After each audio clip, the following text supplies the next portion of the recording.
A Estratexia de Biotecnoloxía de Galicia quere incrementar un 20% o número de empregos no sector para chegar aos 7.000.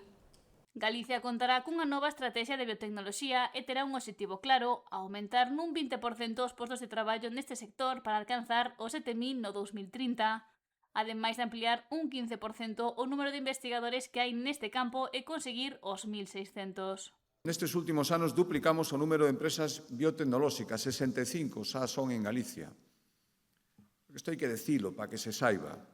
Triplicamos o número de traballadores no sector de biotecnoloxía, máis de 5.500. Facturación fundamental, xa se dixo aquí tamén, todo isto despois hai que darlle. Para que sexa viable de principio a fin, a viabilidade económica é moi importante, é 2.000 millóns de euros o ano, nada máis e nada menos. Hai marxe para seguir medrando? Sí, por suposto. Por iso apuntou que o obxectivo desta nova estratexia de biotecnoloxía é convertir a Galicia nunha biorrexión aínda máis de referencia en Europa e, por que non dicilo, no resto do mundo. O lema da estratexia Galicia, o mellor camiño en biotecnoloxía, creo que expresa perfectamente o que queremos facer.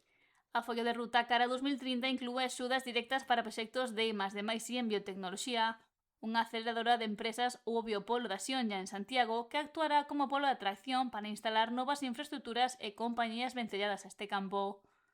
Tamén se incrementará o número de traballadores e investigadores do sector. A estratexia está dotada cun orzamento de 805 millóns de euros e ten a meta de ampliar ata 200 as entidades e empresas que operan en Galicia, incrementar un 30% a facturación anual, duplicar o investimento privado ou consolidar a internacionalización dos novos mercados.